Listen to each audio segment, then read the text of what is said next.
អាចកំបាំង60,000ឆ្នាំតើមនុស្សបានធ្វើដំណើរតាមសមុទ្រទៅកាន់អូស្ត្រាលីទៅយ៉ាងម៉េចនិង DNA បានលាតត្រដាងអ្វីខ្លះលើសពីអាស៊ីអាគ្នេយ៍មានដីធំមួយហៅថាសាហុលសប្តាហ៍ថ្ងៃនេះវាគឺជាអូស្ត្រាលីនិងហ្គីណេថ្មីប៉ុន្តែពេលនោះវាជាទ្វីបតែមួយ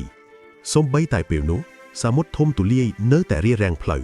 ប៉ុន្តែមនុស្សបានជ្រើសធ្វើដំណើរទៅកាន់អ្វីដែលមិនស្គាល់អស់រយៈពេលជាច្រើនឆ្នាំអ្នកវិទ្យាសាស្ត្របានជជែកគ្នាអំពីពេលណាមនុស្សដំបូងដល់សាហុលតែឥឡូវនេះការស្រាវជ្រាវហ្សែនថ្មីកំពុងបង្ហាញចម្លើយ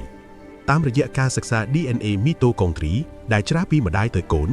នឹកស្រាវជ្រាវបានរកឃើញថាពូជពុំចាស់បំផុតរបស់ជនជាតិដើមអូស្ត្រាលីនិងហ្គីណេថ្មីមានអាយុកាលជិត60,000ឆ្នាំទាំងនេះមិនបានរសាត់ដោយចៃដន្យទេសូម្បីក្នុងយុគសម័យទឹកកកទឹកបែបចំហបានបិទផ្លូវប៉ុន្តែមនុស្សដំបូងបានឆ្លងកាត់សមុទ្រដោយទូកសាមញ្ញភាពក្លាហាននិងជំនាញរុករាវលើសសម័យអ្វីដែលគួរឲ្យភ្ញាក់ផ្អើលជាងនេះ DNA បង្ហាញថាពួកគេមកមិនមែនមកផ្លូវតែមួយទេប៉ុន្តែផ្លូវសមុទ្រពីរដាច់ដោយឡែកក្នុងពេលស្រដៀងគ្នាបើមនុស្សអាចគ្រប់គ្រងមហាសមុទ្រ60,000ឆ្នាំមុនតើដំណើរផ្សេងទៀតណាដែលលាក់នៅក្នុងអតីតកាលយើង